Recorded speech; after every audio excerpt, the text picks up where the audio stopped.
إن الحمد لله نحمده ونستعينه ونستغفره ونعوذ بالله من شرور أنفسنا ومن سيئات أعمالنا من يهده الله فلا مضل له ومن يضلله فلا هادي له وأشهد أن لا إله إلا الله وحده لا شريك له وأشهد أن محمدا عبده ورسوله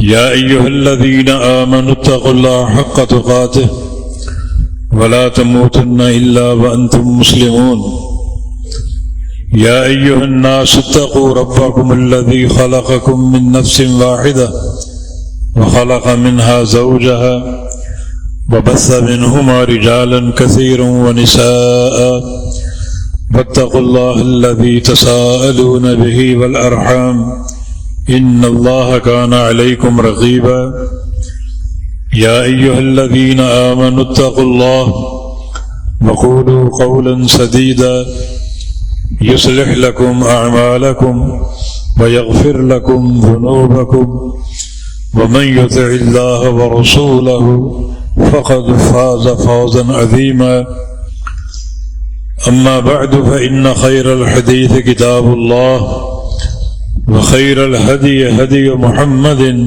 صلى الله تعالى عليه وسلم وشر الأمور محدثاتها وكل محدثة بدعة وكل بدعة ضلالة وكل ضلالة في النار من يطع الله ورسوله فقد رشد واهتدى ومن يعص الله ورسوله فقد ضل وغوى اللهم صل على محمد وعلى آل محمد كما صليت على إبراهيم وعلى آل إبراهيم إنك حميد مجيد اللهم بارك على محمد وعلى آل محمد كما باركت على إبراهيم وعلى آل إبراهيم إنك حميد مجيد سبحانك لا علم لنا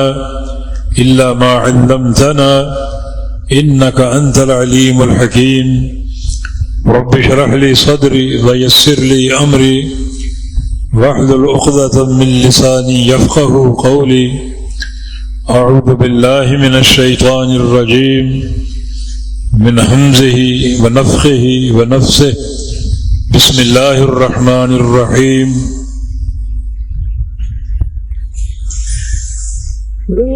قل رب أعوذ بك من همزات الشياطين وأعوذ بك رب أن يحضرون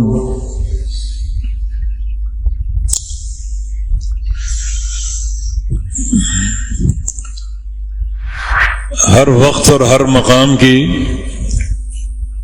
سب سے بڑی ضرورت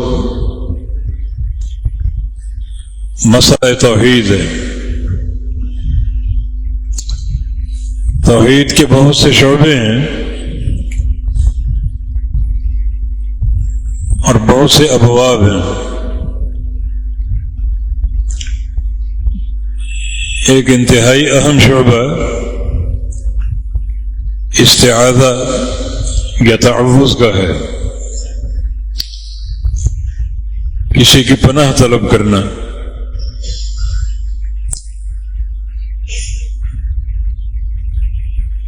یہ عقیدہ بھی ہے، یعنی دل کا عمل اور زبان کا عمل بھی ہے۔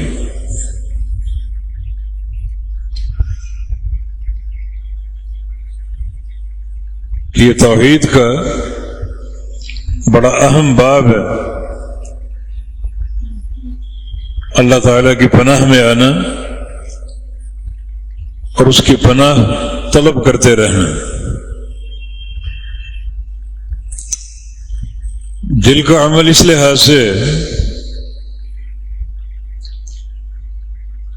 کہ جب تک پناہ طلب کرنے والے کا یہ عقیدہ نہ ہو کہ جس ذات کی پناہ طلب کر رہا ہوں وہ پناہ دینے پر قادر ہے۔ جب تک یہ عقیدہ نہ ہو اس وقت تک پناہ طلب کرنے کا نہ کوئی فائدہ ہے اور نہ وہ طلب کرنا قابل قبول ہو سکتا ہے۔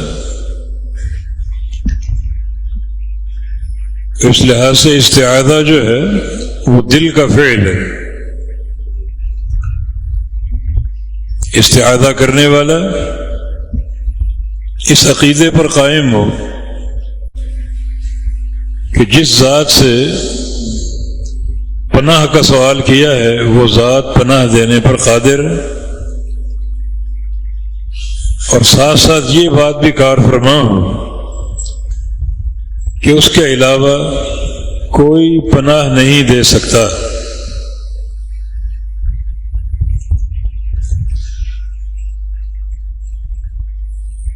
پھر یہ زبان کا فعل بھی ہے، کیونکہ ایک انسان پناہ طلب کرتا ہے زبان سے، تو یہ ایک ایسی عبادت ہے جس کا تعلق دل سے بھی ہے اور زبان سے بھی۔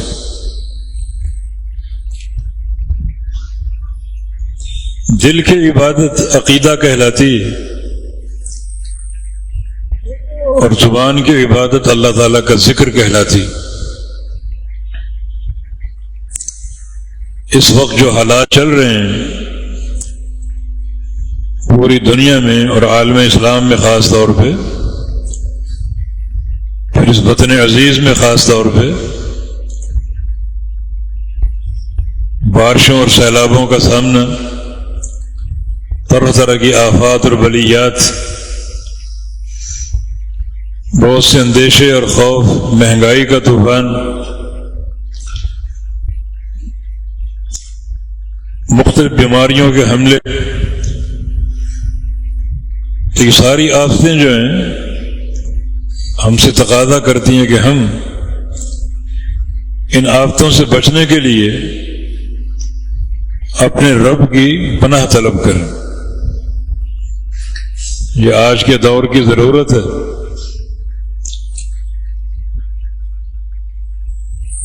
اور یہ وہ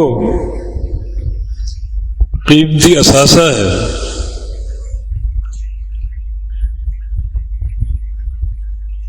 جو دنیا اور آخرت کی بھلائیوں کی بڑی ٹھوس بنیاد ہے۔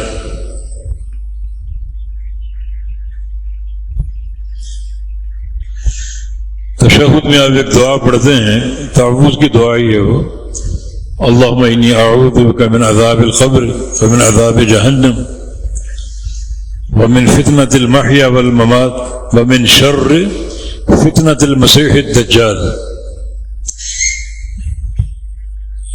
اس دعا میں آپ نے ہر شر سے اللہ تعالیٰ کی پناہ طلب کر لی، جہنم کے عذاب سے، قبر کے عذاب سے، پوری زندگی کے فتنے سے اور موت کے فتنے سے، اور سب سے بڑا فتنہ دجال، اس کے شر سے آپ نے پناہ طلب کر لی۔ اور نبی علیہ السلام کا حکم ہے کہ نماز میں یہ دعا پڑھا کرو۔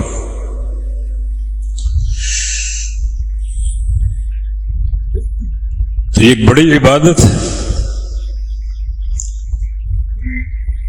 یہ پناہ طلب کرتے ہوئے یہ عقیدہ کار فرما ہو کہ اللہ تعالی پناہ دینے پر قادر ہے، اس کے سوا کوئی نہیں، اور ساتھ ساتھ زبان کا اقرار، زبان کا ذکر اس عظیم عبادت کے شامل حال ہے۔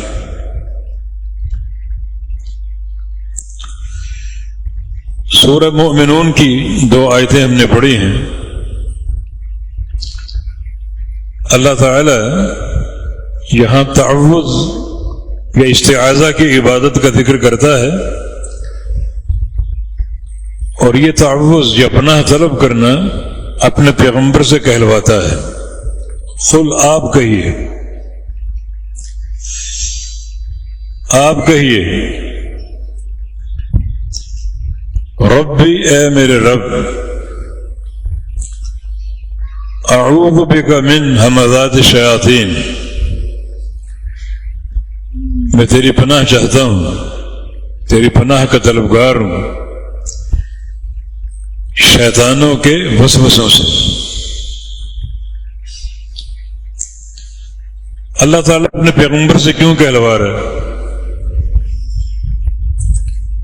تاکہ دنیا جان لے کہ محمد کریم صلی اللہ علیہ وسلم کائنات میں سب سے اعلیٰ ہستی ہیں، اور یہ اعلیٰ ہستی بھی اللہ تعالیٰ کی پناہ طلب کرنے کی محتاج ہے۔ آپ سید ولد آدم ہیں، امام الانبیاء ہیں،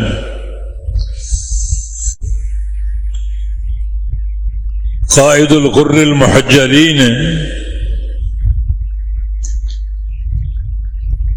اللہ تعالیٰ کے بعد سب سے بڑی ہستی، لیکن آپ کے پاس بھی کوئی اختیار نہیں۔ دنیا چاہے عقیدے بنائے رکھے کہ آپ مختار کل ہیں، ساری کائنات کا اختیار آپ کے پاس، بالکل یہ عقیدہ باطل۔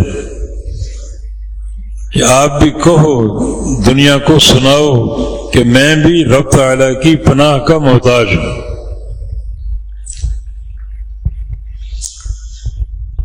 بلکہ جن دو صورتوں پر قرآن ختم ہو رہا ہے، سورہ فلق اور سورہ ناس، بالکل اختتامی لمحات ہیں، آخری دو صورتیں ہیں، آخری آیات ہیں، آگے قرآن ختم ہو رہا ہے۔ تو ان اختتامی لمحات میں بھی اسی عقیدے کو دہرایا جا رہا ہے۔ بسم اللہ الرحمن الرحیم، قل اعوذ برب الفلق من شر ما خلق، اور اگلی صورت قل اعوذ برب الناس ملک الناس الہ الناس من شر الوسواس الخناس۔ آپ کہو تاکہ دنیا والوں کے دلوں اور دماغوں میں یہ عقیدہ راسخ ہو جائے۔ ان آخری آیات میں، ان آخری لمحات میں اس عقیدے کا اقرار اور اعتراف کرو کہ اے میرے رب، یہ رب الفلق ہے، رب الناس ہے، الہ الناس ہے، مالک الناس ہے، میں تیری پناہ چاہتا ہوں، تیری پناہ طلب کرتا ہوں۔ ان دو صورتوں پر قرآن ختم ہو گیا، تو ان آخری آیات میں اس عقیدے کو دہرایا گیا ہے، اور اس عقیدے کو ہمارے دلوں دماغوں میں ڈالا گیا ہے کہ محمد کریم صلی اللہ علیہ وسلم بھی اللہ تعالیٰ کی پناہ کے محتاج ہیں، اللہ تعالیٰ ایک فقیر ہے، کوئی اختیار آپ کے پاس نہیں۔ یہ عقیدہ رکھنا کہ آپ مختار کل ہیں، عقیدہ توحید میں ایک عظیم خلل ہے، عقیدہ کفر ہے۔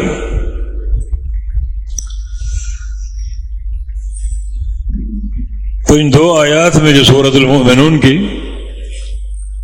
قل آپ کہیے، اس بات کو دہرائیے، دنیا والوں کو سنائیے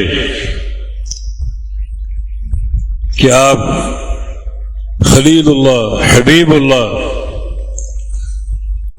آپ کی ہستی بھی اللہ تعالیٰ کی پناہ کی محتاج۔ رب، اے میرے رب، مانا ضروری ہے کہ پناہ طلب کرنے والا اللہ تعالیٰ کو اس کی ربوبیت کا واسطہ پیش کرے، اس کے رب ہونے کا واسطہ، تو رب ہے۔ یہ دعا اگرچہ اللہ کے نبی سے کہلوائی جا رہی ہے، مگر یہ دعا پوری امت کے لیے ہے۔ جب حبیب کبریا پناہ طلب کرنے کے محتاج ہیں تو میں اور آپ کس قدر پناہ طلب کرنے کے محتاج ہوں گے۔ ربی، اے میرے رب، ان پناہ طلب کرنی ہے تو اس کی جناب میں، اس کے حضور میں اس کے رب ہونے کا واسطہ پیش کرو۔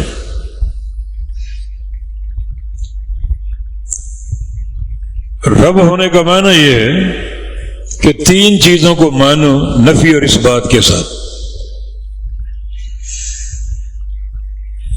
ایک یہ کہ پوری کائنات کا اللہ خالق ہے اور کوئی خالق نہیں ہے۔ ہم سمجھتے ہیں سب سے بڑی مخلوق اللہ کا عرش، عرش معلیٰ سے لے کر ایک چھوٹے سے ذرے تک ہر چیز اللہ کی پیدا کرتا ہے۔ کسی غیر اللہ نے ایک ذرہ بھی پیدا نہیں کیا۔ یہ اس کی شان ربوبیت ہے کہ وہ خالق ہے اور کوئی خالق نہیں۔ دوسری بات یہ کہ وہ مالک بھی ہے اور کوئی مالک نہیں۔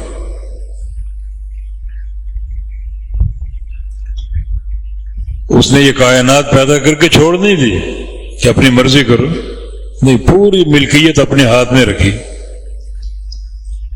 میں مالک ہوں اور میری ملکیت کو، میرے مالک ہونے کو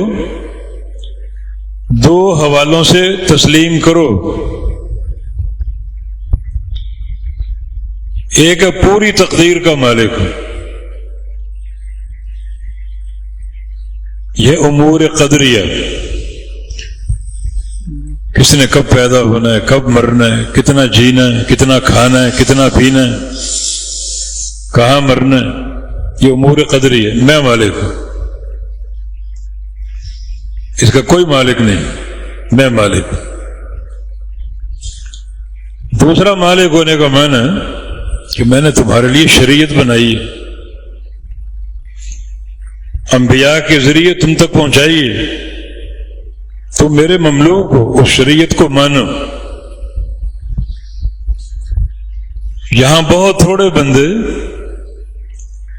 اللہ تعالیٰ کی اس مالکیت کو تسلیم کرتے ہیں، اپنی منمانی، باپ دادا کے قانون، برادری کی باتیں، بزرگوں کی باتیں، اماموں اور پیروں اور مرشدوں کی باتیں، اپنے آپ کو اللہ کے مالک ہونے کے دائرے سے نکال دیتے ہیں۔ یہ ربوبیت کے خلاف ہے۔ اس کو رب مانا ہے تو اس کو خالق مانو، کہ اس کے سوا کوئی خالق نہیں، اس کو مالک مانو، اس کے سوا کوئی مالک نہیں، حتیٰ کہ کھجور کی گٹھلی کے چھلکے کا بھی، اور اس کو مدبر مانا، اور کوئی مدبر نہیں مانا۔ امور کائنات کی تدبیر کرنے والا صرف اللہ،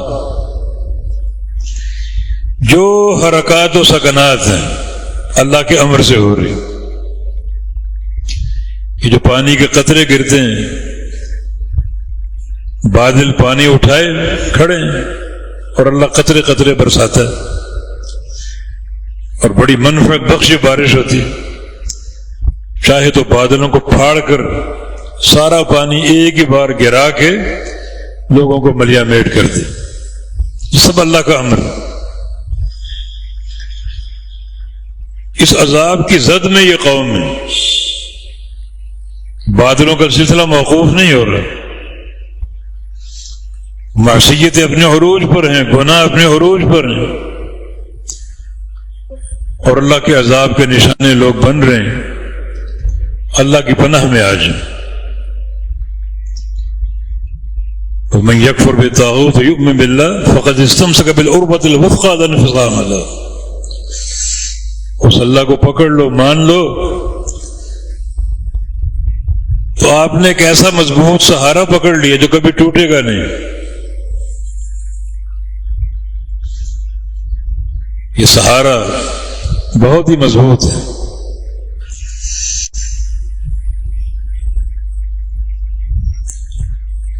تو اس کی پناہ طلب کرو، رب، اے میرے رب،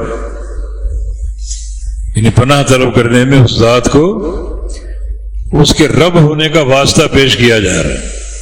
جیسے آخری دو صورتیں، رب الفلق کا واسطہ، رب الناس کا واسطہ، الہ الناس کا واسطہ، ملک الناس کا واسطہ، اور آگے طلب بہت بڑی، یہاں بھی ربوبیت کا واسطہ، رب بھی اے میرے رب، مانا پناہ طلب کرنے والے کے لیے ضروری ہے کہ اللہ تعالیٰ کی ربوبیت کو مانتا ہو، اپنے آپ کو ربوبیت کے دائرے میں رکھے۔ یہ ربوبیت ہے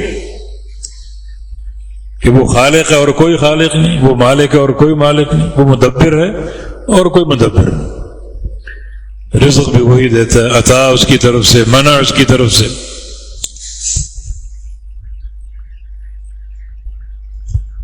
اب پناہ کس چیز سے طلب کی جا رہی؟ من حمزات الشیاطین، شیطانوں کے وسوسوں سے۔ مانا شیطان کی ساری کاروائی وسوسے تک محدود ہے، بس اس کا فضل ہے۔ اس نے شیطان کی کاروائی سے بچنے کے لیے ہمیں آیات بینات دے دی، کہاں ایک وسوسہ اور کہاں کتاب و سنت کی شکل میں آیات بینات، واضح دلائل، قدرت کے دلائل، توحید کے دلائل، ایمان کے دلائل۔ وسوسے اس کا کیا مقابلہ کر سکتے؟ تو میں پناہ طلب کرتا ہوں شیاطین کے وساوس سے، شیاطین کے وسوسوں سے۔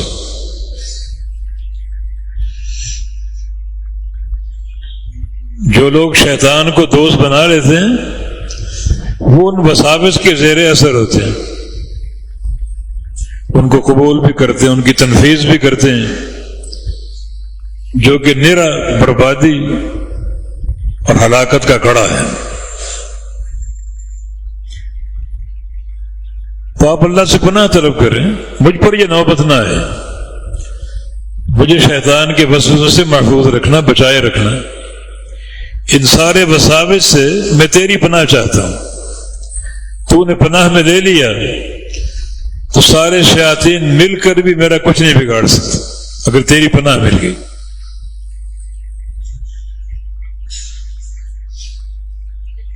اور یہ بہت ضروری چیز ہے، کیونکہ شیطان وساوس کے ذریعے ہی اپنی کارروائی کرتا ہے، اور ایک خلق کثیر کو اپنے پیچھے لگا چکا۔ یہ خلق کثیر شیطانی وساوس اس کے اشاروں اور اپنے نفس کی خواہشات کی پیروکار بن چکی۔ یہ پناہ طلب کرنا ضروری، حتیٰ کہ شریعت نے تعلیم دی ہے کہ انسان عبادت کر رہا ہو تو عبادت تو اللہ کے قرب، اس کے تقرب کا ایک ذریعہ ہے، وہاں بھی شیطان کے شر سے پناہ طلب کر کے آگے بڑھو۔ وَإِذَا قَرَأْتَ الْقُرْآنَ فَاسْتَعِذْ بِاللَّهِ مِنَ الشَّيْطَانِ الرَّجِيمِ۔ قرآن پڑھنا شروع کرو تو اعوذ باللہ پڑھ کے شروع کرو۔ یہ اعوذ باللہ یہ کلمہ تعوذ ہے، اللہ کی پناہ طلب کرتا ہوں شیطان مردود کے شر سے۔ حالانکہ تلاوت قرآن شروع ہو رہی، اس کا معنی یہ کہ شیطان آپ کی عبادت میں بھی حائل ہو سکتا ہے۔ نبی علیہ السلام تہجد میں جو بہت سی دعائیں استفتاح کی کرتے تھے، ان میں ایک دعا یہ بھی، اعوذ باللہ السمیع العلیم من الشیطان الرجیم من ہمزہ ونفخہ ونفثہ، میں پناہ پکڑتا ہوں شیطان مردود سے، اس کی تین چیزوں سے، من ہمزہ ونفخہ ونفثہ۔ ایک اس کا ہمز، ہمز کا معنی بچھاڑ دینا، وہ ہم پر غالب آ جائے، ہم کو مغلوب کر دے، ہم کو بچھاڑ دے، بچھاڑ کے کمزور کر دے، ہماری جو دینی اور روحانی قوت مفلوج کر دے۔ یا اللہ تیری پناہ چاہتا ہوں شیطان کے بچھاڑنے سے، ونفسہ ہی اور شیطان کے کبر سے، تکبر، یعنی شیطان اندر تکبر کا وار کرتا ہے، اور اگر اس جال میں کسی کو پھنسا لے، بڑا خطرناک جال ہے تکبر کا جال، ہر گناہ ہر معصیت کی بنیاد ہے تکبر اور انکار، یہ دو چیزیں لازم ملزوم۔ تو شیطان کے کبر سے، اس کے تکبر سے تیری پناہ چاہتا ہوں، ونفسہ ہی اور شیطان کے شعروں سے، یہ شعر بھی انسان کو غافل کر دیتے ہیں، انسان کو نکما بنا دیتے ہیں۔ یہ شعر و شاعری میں پڑ جائے، اشعار کا تغزل، عشقیہ باتیں، محبوب اور معشوق کی باتیں، یہ انسان کو دین سے دور کر دیتی۔ والشعراء یتبعهم الغاوون، جو شعراء ہوتے ہیں ان کی اتباع کرنے والے گمراہ ہوتے ہیں، گمراہی کا شکار ہو جاتے ہیں۔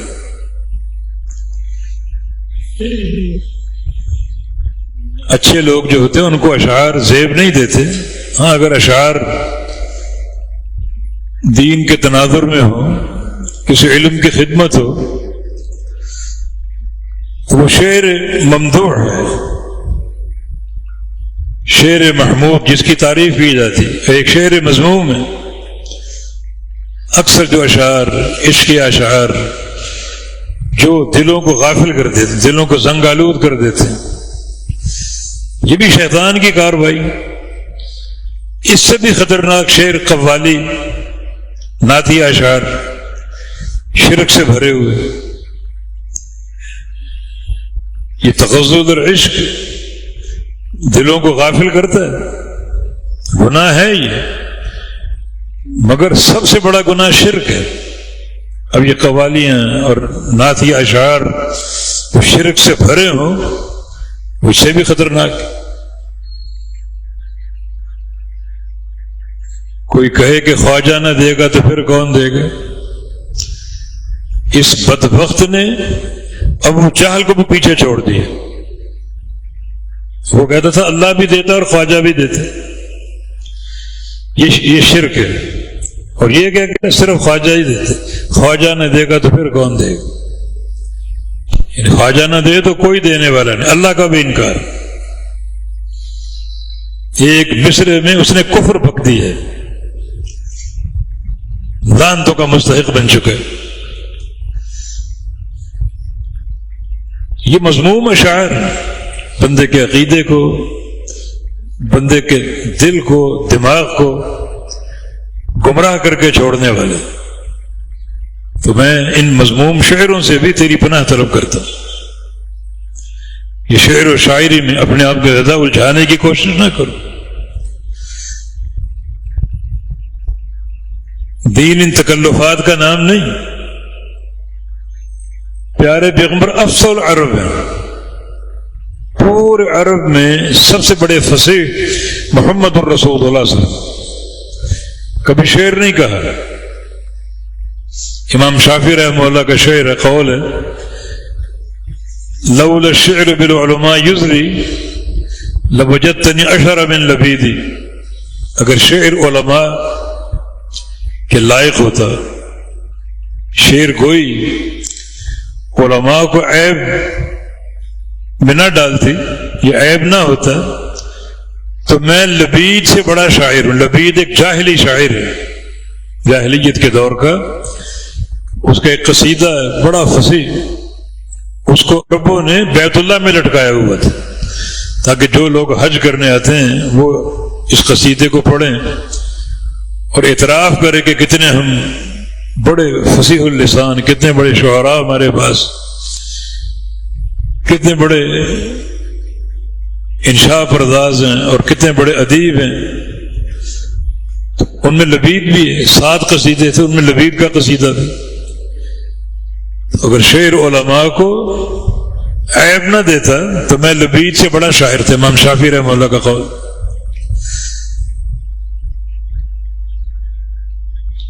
یہ دعا آپ کب پڑھ رہے ہیں؟ تہجد کے موقع پر۔ بندہ اللہ کے اتنا قریب، اللہ سے باتیں کر رہا ہے، لیکن ساتھ ساتھ تعوذ بھی، شیطان کے شر سے پناہ، اس کے وسوسوں سے، اس کے حملوں سے، اس کے شعروں سے پناہ طلب کی جا رہی۔ جامع ترمذی کی ایک حدیث ہے، رسول اللہ صلی اللہ علیہ وسلم نے فرمایا اذا فزع احدکم فی النوم، کوئی بندہ اگر رات کو خواب میں ڈر جائے، کوئی خوفناک خواب دیکھ لیا، ڈر گیا، تو چھوٹی سی دعا پڑھ لیا کرے،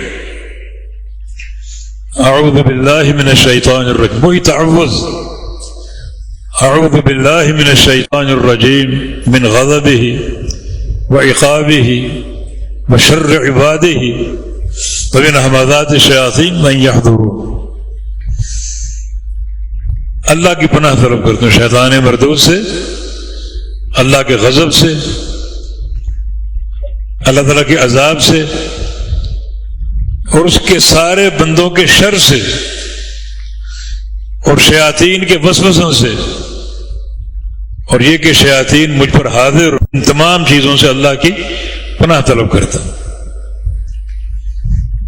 تو اللہ تعالیٰ اس دعا پڑھ دینے سے وہ جو خوف ہے وہ دور کر دے گا۔ جو شیطان ایک اندر بات چھوڑ دیتا ہے کہ تو نے بڑا ڈراؤنا خواب دیکھا ہے، یہ ہو کر رہے گا، اللہ اس شر سے اس بندے کو بچاتا ہے۔ یہ بھی شیطان کا شر، کوئی ایسا خواب بندہ دیکھ لے، اس کے دل میں بیٹھ جاتا ہے کہ میں نے یہ خوفناک خواب دیکھا، یہ ہو کر رہے گا۔ ایسا نہیں، یہ سب شیطانی افکار اس کے غلبے ہیں۔ تو ایک چیز جس سے پناہ طلب کی گئی شیطانی وسوسوں سے، جو بڑے خطرناک ہیں، بس آپ اسے بچاؤ چاہتے ہو تو یہ تعوذ، اللہ تعالیٰ کی پناہ طلب کرو اس عقیدے کے ساتھ کہ وہ ذات پناہ دینے پر قادر ہے اور کوئی پناہ نہیں دے سکتا، اور ساتھ ساتھ زبان کا استعمال، رب اعوذ بک من همزات الشیاطین۔ دوسری چیز کیا ہے؟ وَأَعُوذُ بِكَ رَبِّ أَن يَحْضُرُونِ، یہاں پھر صفت رب کا تکرار، وَأَعُوذُ بِكَ رَبِّ، اے میرے رب تیری پناہ طلب کرتا ہوں۔ اس تکرار کی کیا ضرورت ہے؟ قرآن تو جامع کتاب ہے، پیچھے رب کا ذکر آ گیا دوبارہ، یہ بات کار فرمائیں دوبارہ کہ ہاں تعوذ کے لیے اس کو رب ماننا ضروری ہے، اس کی پوری ربوبیت کی شان کے ساتھ، اس کا خالق ہونا، مالک ہونا، رازق ہونا، متصرف اور مدبر ہونا، اس ساری شان کے ساتھ اس کو رب ماننا ضروری، تب وہ ذات اپنی پناہ دے گی۔ تو دوسری چیز کیا جس سے پناہ طلب کی جا رہی ہے؟ ان یحضرون، کہ شیطان مجھ پر حاضر ہو۔ شیطانوں کی حاضری سے تیری پناہ طلب کرتا ہوں۔ بعض اوقات شیاطین انسان کے اندر حاضر ہو کر اس کو پریشان کرتے ہیں، ورنہ گمراہ کرنا تو قدم قدم پر موجود ہے، وہ کوئی لمحہ ضائع نہیں کرتا، کوئی لحظہ ضائع نہیں کرتا۔ بندے کے ساتھ ساتھ جو بندہ پیدا ہوتا ہے اس کے ساتھ ایک شیطان بھی پیدا ہوتا ہے، اس کا زندگی بھر کا قرین ہوتا ہے، وہ اس کا ساتھ نہیں چھوڑتا۔ صحابہ نے نبی علیہ السلام سے پوچھا آپ کا بھی قرین ہے؟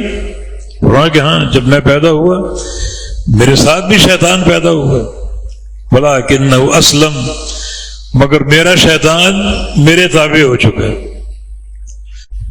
اس کا مجھ پر کوئی غلبہ نہیں، میں اس پر غالب ہوں، میرا امر اس پر غالب، اللہ کی توفیق سے۔ ہر بندے کا قرین ہے، بندے کے ساتھ ساتھ شیاطین حاضر ہو مجھ پر تیری پناہ طلب کرتا ہوں. ان کا حاضر ہونا سراسر نقصان دہ، سراسر. بندے کو ورغلاتے ہیں، یہ بندے پر جال پھینکتے ہیں. بقول ابن قیم رحمہ اللہ کے شیطان کے جالوں کی ترتیب ہے. پہلا جال اس کا عقیدے کا ہوتا ہے، بندے کو شرک میں پھنسا لے یا بدعت میں پھنسا لے، اور بیشتر دنیا اس جال کو قبول کر لیتی. دنیا کا جائزہ لو، سروے کرو، اکثر دنیا آپ کو مبتلا شرک ملے گی. یہ قبوں اور مزاروں اور چادریں چڑھانا، دیے جلانا، سجدے کرنا، طواف کرنا، فلاں مشکل کشا، فلاں حاجت روا، فلاں داتا، فلاں غوث، یہ لوگوں کے عقیدے. مانا شیطان شرک کا وار کرنے میں کامیاب ہے.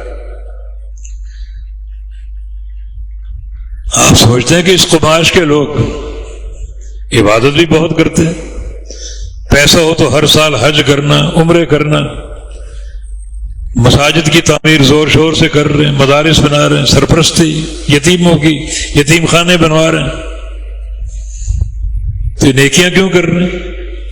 اس میں شیطان چھوڑ دیتا ہے، جاؤ بیٹا اب جو مرضی نیکی کرو، مجھے کوئی پرواہ نہیں. ہر سال حج کرو، عمرے کرو، تہجد پڑھو، اشراق پڑھو، ایک اوابین نماز آپ بنائی وہ پڑھو، جو مرضی پڑھو، صدقے دو، اب مجھے کوئی پرواہ نہیں.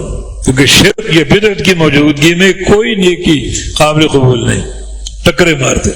خاسرت دنیا والآخرہ، دنیا بھی گھاٹے میں، آخرت بھی گھاٹے میں. دنیا بھی تکلیف، مسلسل مشقت، محنت، ریاضتیں، عبادتیں، ٹکرے مار. کم از کم شیطان دنیا تو کھا کما گیا نا. یہ فرعون کی بات کر رہا ہوں. کتب تاریخ میں فرعون کو کبھی سر میں درد نہیں ہوا، صحت کے ساتھ، مالی فراوانی، حکومت کا نشہ، زندگی گزار گیا. دنیا تو کم از کم اچھی کھا پی گیا. یہ دنیا میں بھی مارے مارے پھر رہے ہیں، ٹکریں، ریاستیں، عبادتیں، ٹھوکریں، خسارہ خسارہ، آخرت کا بھی خسارہ. تو شیطان یہ اس کی سازشیں، شرک اور بدعت کا جال پہلے پھینکتے. اکثر لوگ اس جال کو قبول کر پھنس چکے اس میں. اکثر لوگ آپ کو مشرک ملیں گے، بدعتیں ملیں گے. اب وہی باتیں کریں، جو مرضی کریں، شیطان کو کوئی پرواہ نہیں. یہ اس کے جال ہے. کوئی بندہ نیکی کرے، نیکی کا ارادہ کرے، شیطان پہنچ جاتا ہے. نیکی نہ کرو، مختلف وسوسے پیدا کرتا ہے، وہم پیدا کرتا ہے. بہت سے بندے یہاں بھی اس کی لپیٹ میں آ جاتے ہیں، نیکی چھوڑ دیتے ہیں. بہت سے بندے شیطان کو دھتکار دیتے، وہ نیکی کرتے ہیں، پھر بھی وہ چھوڑتا نہیں، اندر موجود ہے. بندہ نیکی کرے، نماز پڑھ رہا ہے،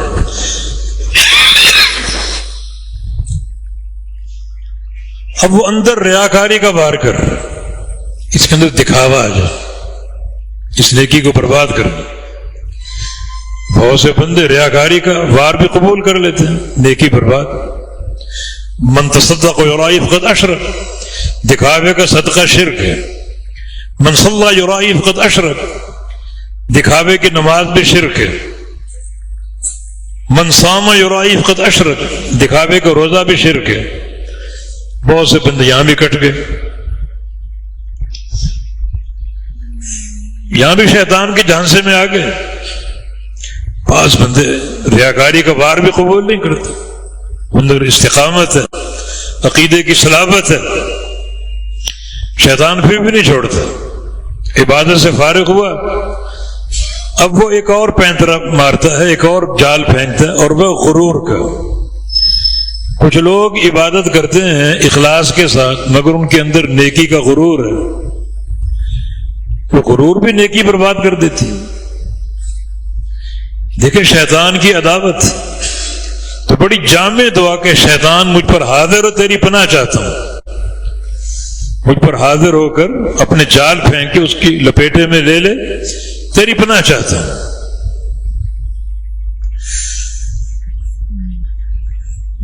گھروں میں شیطان آتے ہیں، ابلیس سمندر میں تخت لگائے بیٹھے، اپنے چیلوں کو بھیجتا ہے، جاؤ جا کر لوگوں کو گمراہ کر مجھے رپورٹ دو۔ شام کو لوگ شیطان آتے ہیں، اپنی رپورٹ پیش کرتے ہیں، ابلیس سب کو دھتکار، تم نے کچھ نہیں کیا، کچھ نہیں کیا۔ ایک شیطان آتا ہے، میں فلاں گھر میں داخل ہوا، اس وقت تک نہیں چھوڑا جب تک میاں بیوی میں جدائی پیدا نہ کر دی۔ شوہر نے بالآخر طلاق دے کے چھوڑا، یہ میرا کارنامہ۔ ابلیس کو قریب، شاباش، تو نے اصل کارنامہ انجام دیا۔ یہ تفریق اور نفرتوں کے بیچ جو امت کو فنا کر دینے والے، تباہ کرنے والے، اور شیطان کے حاضر ہونے کا سب سے جو خوفناک وقت ہے وہ بندے کی موت کا وقت ہے، خاتمے کا وقت۔ موت کا وقت جو ہے یہ بندے کی زندگی کا کمزور ترین وقت ہوتا ہے۔ سکرات الموت آ رہی ہیں، مرض کی شدت ہے، بڑا تکلیف زدہ، اذیت زدہ ہے، اور شیطان چھوڑتا نہیں، اس کو ترس نہیں آ رہا، رحم نہیں آ رہا کہ بندہ یہ بلک رہے، اس کو اب تو چھوڑ دو، نہیں، اپنا کام اندر کر رہا ہے۔ کیا کام کر رہا ہے ہم نہیں جانتے، ہم نہیں جانتے، اندر اپنا کام کر رہا ہے۔ یہ خطرناک لمحہ ہے۔ نبی علیہ السلام کی ایک حدیث یہاں سمجھ میں آتی ہے کہ انما الاعمال بالخواتیم، کہ سارے اعمال کا قبولیت کا دار و مدار بندے کے خاتمے پر۔ وہ خاتمہ ہم نہیں جانتے، یہ بندہ کس سوچ کے ساتھ مرا، اندر کیا چل رہا تھا، شیطان اس کو کہاں سے کہاں لے گیا اور کہاں پہنچا کر اس کو مار ڈالا، ہم نہیں جانتے۔ سفیان بن عیینہ رحمہ اللہ کا قول ہے کہ سلف صالحین کی آنکھوں کو سب سے زیادہ جس چیز نے رلایا وہ خاتمے کا تصور، پتہ نہیں میرا خاتمہ کس حال میں ہو۔ شیطان تو اندر گردش کر رہے، خون کے ساتھ ساتھ گردش کر رہے۔ اب ظاہری احوال ہم نہیں جانتے، اندر وہ کیا کر رہا ہے ہم نہیں جانتے۔ ابن قیم فرماتے ہیں کہ ہو سکتا ہے اندر شیطان کہہ رہا ہو کہ تو بڑا تکلیف میں ہے، بڑا کرب میں ہے، ایسا کر تو یہودی بن جا، میں تجھے شفا دے دوں۔ اس کی تکلیف ایسی ہوتی کہ مجھے شفا چاہیے، اس تکلیف سے نجات چاہیے، چلو میں یہودی بن جاتا ہوں۔ مانا مرتد ہو گیا، مرتد بنا کے چھوڑ دیے۔ ہم تو نہیں جانتے اندر کیا چل رہا ہے، اور اندر ہی اندر وہ مرتد ہو چکے، زندگی کی ساری عبادتیں برباد ہو گئی۔ یہ بندے کا خاتمہ ارتداد پر، یہودیت پر۔ جب وہ کہے کہ ٹھیک ہے میں یہودی ہو گیا، تو شیطان کیا کہتا ہے، جا بھاڑ میں جا، تجھے شفا میں کہاں دے سکتا ہوں، میرا کام ہو گیا، میں نے اپنا کام کر دکھایا، اب تو مر اسی یہودیت پر، مرتد ہو کے مر۔ یہ شیطان کے حاضر ہونے کے نقصانات۔ تو سب سے کمزور لمحہ موت کا لمحہ ہے، اس وقت بھی موجود ہے شیطان، اندر اپنی کاروائیاں کر رہا ہے، پورا گھرانہ اس مریض کے ارد گرد جمع ہے، انہیں نہیں معلوم اندر کیا چل رہا ہے۔ تو یہ دعا بڑی جامع، وَأَعُوذُ بِكَ رَبِّ أَن يَحْضُرُونِ، یا اللہ تیری پناہ طلب کرتا ہوں کہ شیاطین مجھ پر حاضر ہوں۔ ان کا حاضر ہونا سراسر نقصان دہ ہے۔ ہر وقت شیطان کے شر سے، اس کے فتنے سے اللہ تعالیٰ کی پناہ طلب کرنی چاہیے۔ اللہ کی پناہ ہی نجات کی بنیاد ہے۔ اللہ پناہ میں لے لے، ساری دنیا کے شیاطین کھربوں جمع ہو کر بھی انسان کا کچھ نہیں بگاڑ سکیں،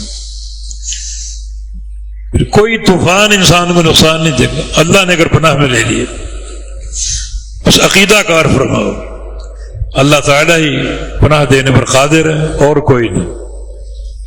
اب پناہ کی دو قسمیں، ایک وہ امور جن میں پناہ صرف اللہ ہی دے سکتا ہے، ان امور میں اللہ کی پناہ طلب کرنی چاہیے۔ مثلا آپ کسی سے کہیں کہ آپ مجھے پناہ دے دیں جہنم کے عذاب سے، تو دے گا؟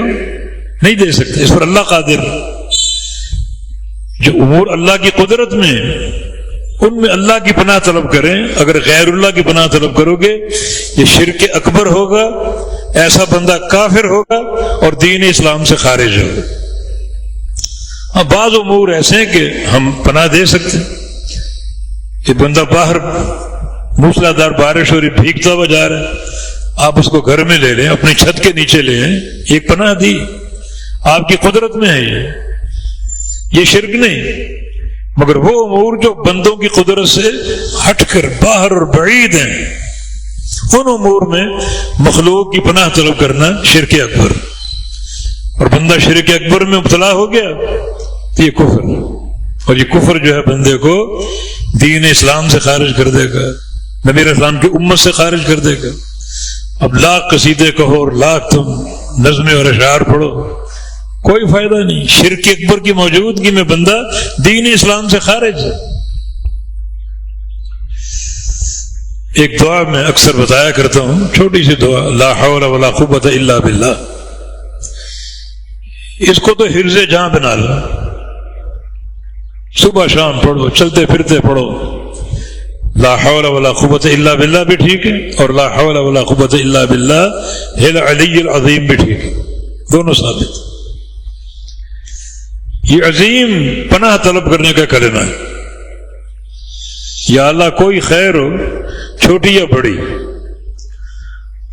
وہ تو عطا کرے گا، مجھ میں کوئی طاقت نہیں، کسی خیر تک پہنچنے مجھے کوئی طاقت نہیں، سامنے پانی کا گلاس پڑا ہے میں اٹھا کے پی لوں یہ بھی طاقت نہیں، جب تک تیری توفیق نہ ہو، چھوٹی خیر ہو بڑی خیر ہو سب تیری عطا سے،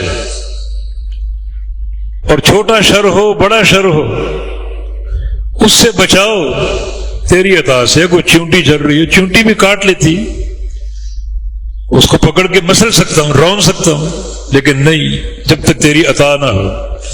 چھوٹے سے چھوٹا شر ہو بڑے سے بڑا شر ہو، اس سے اگر میں محفوظ رہوں گا تیری توفیق سے ہوں گا، مجھ میں کوئی ہمت نہیں، کوئی قدرت نہیں، کوئی طاقت نہیں، میں اپنے آپ کو پورا سر سے پاؤں تک تیرے ہاتھوں میں دے رہا ہوں۔ بندہ یہ کلمہ اگر پڑھتا رہے، اس معنی کو ذہن میں حاضر رکھ کر، تو اللہ تعالیٰ کی پناہ طلب کرنے کا عظیم کلمہ ہے۔ کثرت سے پڑھنے کے یعنی یہ تین فائدے، ایک تو اللہ اپنی پناہ میں لے لے گا، آپ نے اپنے آپ کو اللہ کے سپرد کر دیا، اللہ کے ہاتھوں میں دے دیا۔ دوسرے دو فائدے اور بھی، صحیح بخاری کی حدیث ہے، آپ کا فرمان ہے کہ لا حول ولا قوت الا باللہ کنز من کنوز الجنہ، جنت کا خزانہ ہے یہ، ایک بار پڑھو گے اللہ آپ کے خزانہ تیار کر کے آپ کی جنت میں ڈال دے گا، دو بار پڑھو گے دوسرا خزانہ، تین بار پڑھو گے تیسرا خزانہ، کروڑ بار پڑھو گے کروڑ خزانے۔ وہ خزانہ کتنا بڑا ہوگا ہم نہیں جانتے، وہ اللہ کی عطا ہے، اللہ اپنی شان کے مطابق وہ خزانے دے گا۔ اللہ اکثر، وہاں کوئی کمی نہیں، پڑھتے جاؤ خزانے بناتے جاؤ، اللہ بنائے گا ہر بار۔ تو کثرت سے لا حول ولا قوت الا باللہ پڑھنے کا فائدہ جنت کا خزانہ ہے، اور یہ کلمہ بھی اللہ تعالیٰ نے اپنے عرش سے لیا اور نیچے بھیجا۔